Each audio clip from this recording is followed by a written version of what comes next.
evening, my dear friends. Welcome to this online class of APPA Public School. So I'm Paulson Samson here, continuing with what I left yesterday. So that is from grade 8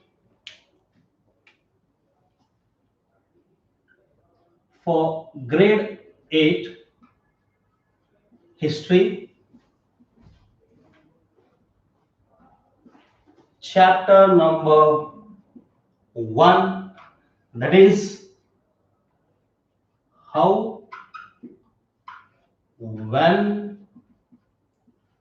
and where. Okay, so in the last class we have before going further, so just have a quick recap of what we have learned about yesterday's class. So in that, so we have learned or studied about our ancient people, that is they were nomads, nomadic hunters also we can call them, nomadic hunters. So there is a long journey when we look back what the ancient people, how they were, what was the culture, what was the food they used to eat, or where they used to stay, or what type of a shelter they had. So we had a long journey from this ancient age to this current modern era, or the current period, whatever we can call them, right? So we have a long journey. So about from man being a nomad and then to a very much modern or a civilized person you can call. So now again after that we have studied about the dates which are important, which are very important, and which date we have to take, right? So for example, the dates or some of the events. History is all about the events. We have also studied about history as before and after, right? So after this, and also we have studied about a Scottish economist as well as a philosopher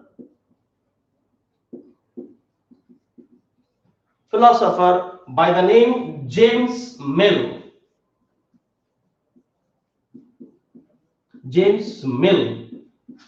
So he has wrote a book.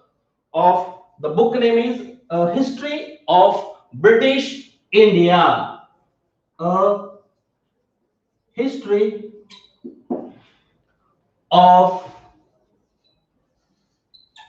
British India. So this was about the last class. So let's continue.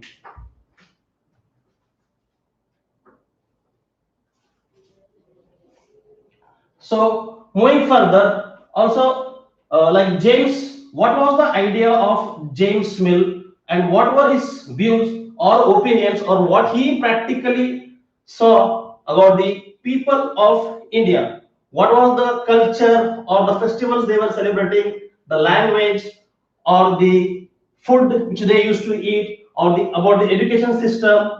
He has all did a study and he has wrote a book, a History of British India. In his James Mill's British History of British India, he periodized India.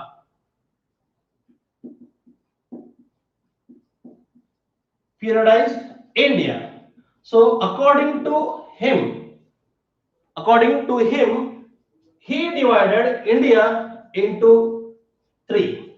You can call three groups, three categories, or three periods. So the very first one is Hindu, second Muslim, and the third one is it's not Christian, it's British. So this was the idea of James Mill. James Mill, right? So he divided because of like what the past. So when we can go the past of the history of India, we can see numerous Hindu kings and kingdoms. You can kings and their kingdoms. Kings and kingdoms. Numerous Hindu kings, right? There are many, a majority of the Hindu rulers. So according to him, like from this up to this 11th century, 11th century, Hindu rulers were ruling India. So then Muslims, after this, there came Muslim rulers, the invaders from maybe Afghanistan, Iran, right? So somewhat of this Asian region, they came and they invaded India and they started ruling India. So this you have read like in a previous class, like section 7th standard, you have read that Muslim, the Delhi Sultanate as well as the Mughal Empire. You have read this, right? So up to this, after this, we can say it from the 11th century to like the last ruler of Mughal was Bahadur Shah Zafar. He died in 1862. So it was up to, we can take it up to 18th century, right? So they were. So now again the Britishers, he the third period, the British. So now why he mentioned it as British? So now according to James Mill's book, The History of India, so he divided this British and he thought about the Indians. His opinions were Indians, the very one is Indians were not civilized. Indians were not civilized. So this was the idea, or this is what James Mill thought. So when we refer our past or history, we know about ourselves. Like India has a long tradition and customs. What we followed, it was civilized nation before this English came into existence, right? So we had, and also he has some of those caste taboos,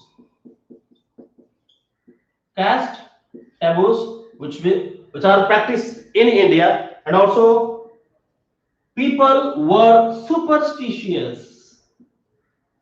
Superstitious. People were superstitious. They were following certain rigid or some of those blind beliefs they used to follow here. Superstitious, and again also there was religious intolerance. Religious intolerance. Yes, it was the intolerance. Okay, so now when we check our history, so when the Hindus were ruling, right, the society was divided into different sects, numerous sects. So like for example, the very one first, according to the history, right, of Hindus, so the society was divided into major four categories. The very first was the Brahmanas. Brahmanas. The second one, Kshatriya. Third one is the Vaishyas. And the fourth one is the Shudras. Shudras. So now Brahmanas, these are, these were the highly educated people at that era or age, we can say. So these usually you can find them, and they were also they know read and write, and as for that reason they used to make laws and what are the changes they wanted to make in their society. So these are the people, those who framed those laws. And then next come the Kshatriyas. So usually these Kshatriyas are warriors. Kshatriyas are warriors, right? So they used to protect the kingdom, the territory. And next, these Vaishyas, you can call them, they are the supporters of the society. You can say them, they were the businessmen, traders, right? Business, traders, maybe again supporting the society. And also now Shudras, the last section or last category is the Shudras, where the Shudras were treated very badly. So they were also untouchables, and they were kept or they were staying away from the main society, and they were not at all entertained or allowed in the main society. And people, they never take help of them, nor they touch them, nor they take anything from them. So they kept away. Only some of the workers, some of the works they used to take them. And they were also poor peasants, like peasants, poor farmer, right? And they don't hold any of the land, so they used to go and work in these this high class society people. So this was the society of India, right? When we go back to the ancient period or medieval period, right? So this has changed. Now British. Let's come to this British. So now James Mill, he divided. He wanted.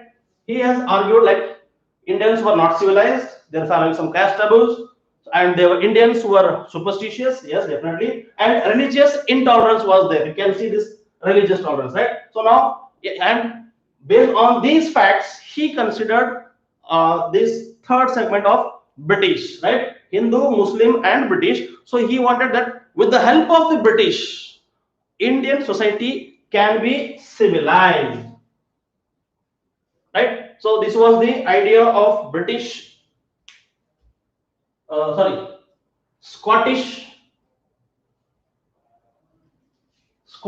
economist James Mill. So he wrote a book, History of India. So now when we come again, look back what James Mill has to say about the account of British. So now usually the history or the any of those British people, they came, like for example the Governor General. The first Governor General of India was Warren Hastings. So do please kindly remember this. Warren Hastings was the first Governor General of India. The name is important, kindly note down. Warren Hastings. 1773. First Governor General of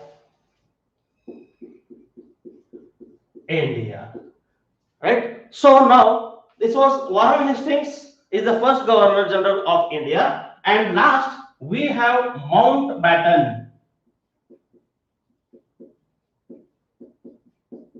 Mountbatten from April 1947 to August 1947. So he was the last Viceroy of India. So now you have a question, you may have a question like, so here is the Governor General and here is the term Viceroy. So what is that? Why here you have mentioned as Governor General and why you have mentioned Viceroy? So these two terms, there was a change here after this because of this 1857. You know, 1857 was a remarkable or the landmark in the history of India because we Indians put together had fought the first war of Indian independence against the Britishers, right? So the result was it was a failure. So after the first war of Indian independence, the term Governor General changed to Viceroy. So now here Governor General was, so now here Viceroy means a representative directly appointed by the Queen, or you can say Crown. It's basically referred to this British. Was a Viceroy directly appointed by the Crown, you can say. Okay. Hence, there is a change in these two from Governor General to Viceroy. So now again, all the historians or the British historians, what they have noted and what they have kept the record, what they have mentioned in this is the achievements of the Governor Generals, especially the Britishers, like maybe the Governor General, for example, if Warren Hastings has come, so from his terms, when he came and what are his achievements, how many famous battles he has fought, or which famous book he has read, or any structure which he has constructed at his moment, or any policy which has been implemented in his period. So all these were maintained and the records were made. So like this, James Mill, after this James Mill, like we have around 250 years. When we go back 250 years, once the Britishers came, no? So all the history, what are the historians of the British wrote was only praising or the achievements of only the British Governor General or the British authorities, or regarding only Britishers they wrote, right? So this was about the James Mill's idea of history according to him.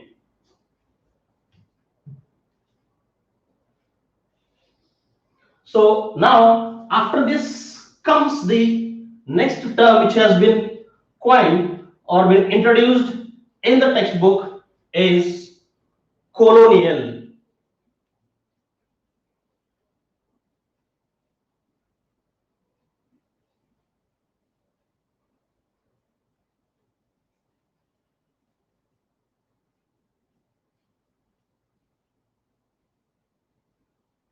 Colonial. Now colonial refers to the British, French and the Portuguese rule in India. Colonial, the term colonial, COLONIAL. The term is associated with British, French and Portuguese. These were all the European countries, Britain, right? European nations.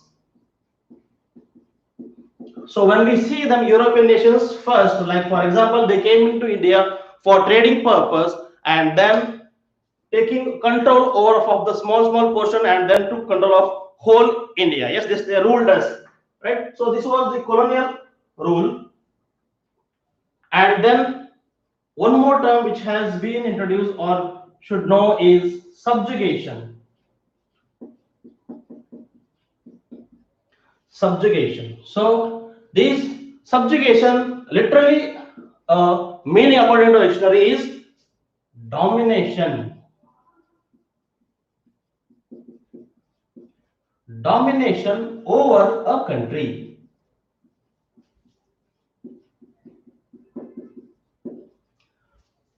The dictionary meaning subjugation, domination over a country. So now here we can see that the Britishers subjugated the local Nawabs and Rajas and then initially took control of the whole India, right? So subjugation is the word, and then after this colonial. So and again subjugation, and after this there is a colonialization.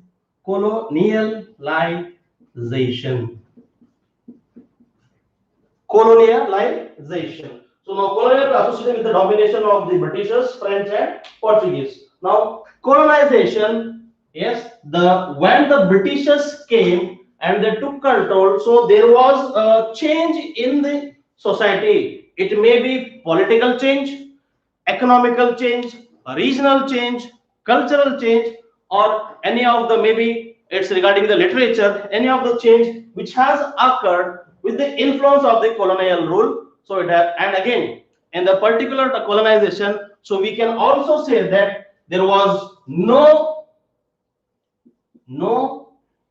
equality, yes, no, we can say again, no freedom,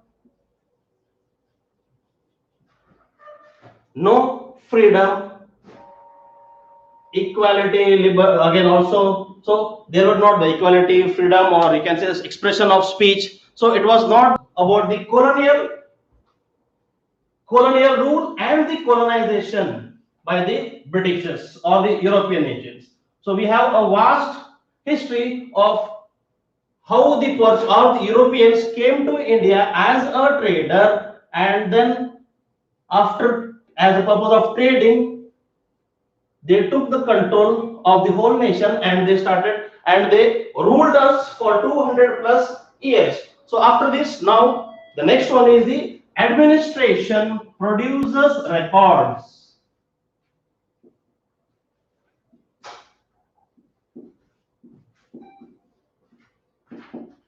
Administration produces records. So now the Britishers they thought whatever the documents or the literature documents which were available at the time, they wanted to preserve them. Administration produce records. Administration produces records. So now in this term, the Britishers now felt that the documents needs to be carefully stored and needs to be preserved. For example, like at your home, so you can check your parents, or you can see where the documents of your home are preserved or kept safely. So it may be an almirah, and in a almirah, a safe place where anyone cannot reach, right? So they will keep at a safe place to preserve it, maybe from sunlight, air, water, or any of those. And also it may be kept away from the kids so that the kid not tear or any damage to be done to this document, right? You can see. So like that, the Britishers also arranged some of those buildings, monuments, or the government offices. They have made all those places, and in that particular places they made a record room to store all those records which are very much worthy, right? So now the documents, in the 7th standard you may have come across the term manuscript. So manuscript, it's a handwritten document. Handwritten document, right? So again you will come some terms of in this chapter like archives. So archives, these are all those historical documents.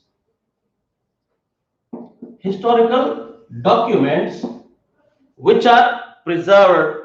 Okay, so now also you may have have visited a museum, art galleries. So you can, in the art galleries you may have seen many of those monuments, idol structures which were, and also maybe some of those coins you can see. And also in the museum, like for example, if you have been visited Salarjung Museum, you can see numerous things across the world which has been preserved there, right? So carefully, until now also we feel that they have been preserved for a longer time, but they are still active and working. Like maybe for example, there is a wall clock is there.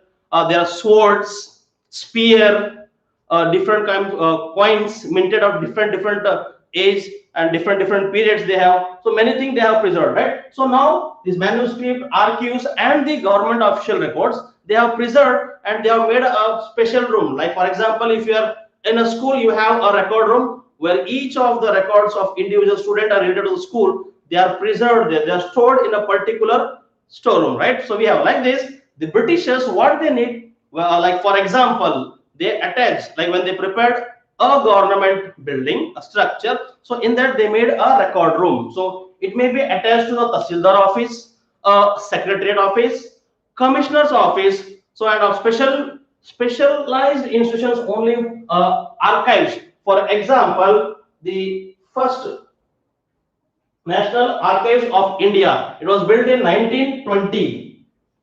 So this shows that the Britishers given very much importance for these documents. So hence they have preserved this, right? So now the next comes the surveys. Surveys are important, and how important these surveys and how it helped the Britishers, right? Surveys. So now surveys, surveys.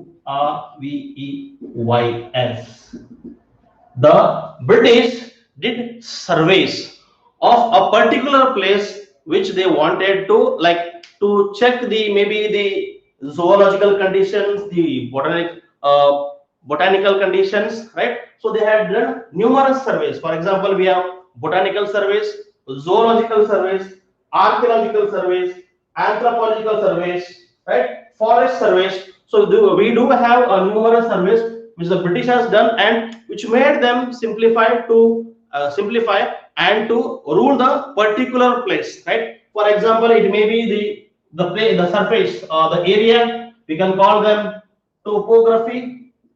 Topography, a place which suits for the people to live in, right? For a topography of the area. So like surveys, it was, for example, botanical surveys, types of surveys: botanical surveys, zoological, survey. We have forest survey.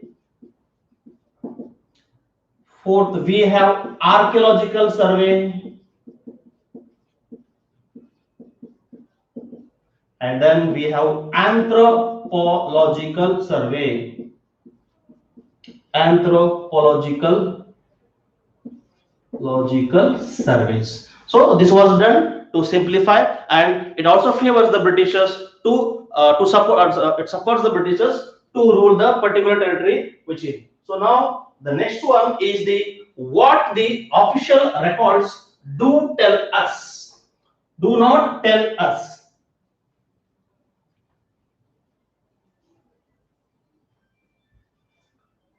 Official records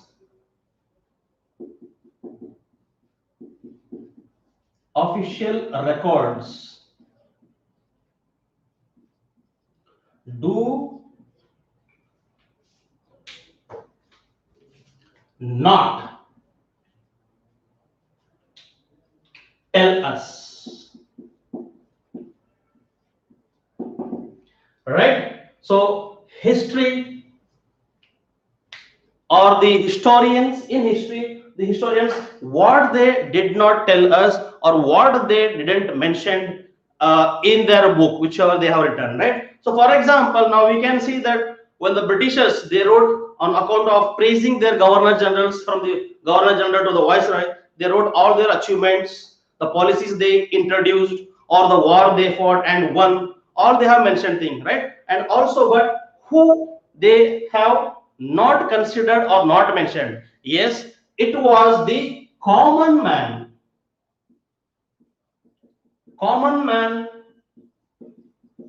A society, maybe a small society. So they were neglected, and we do not find any of those mentioned in the history, right? So you can say that purely the historians of that particular, the Britishers, right, was something only wrote about the Britishers, and they neglected the Indians or the common people. And now the change in technology has seen many of those developments. Like for example, now after the printing machine was invented, right? Printing machine. So now common man was no. So now how we can get the information or data regarding the common man or in the society?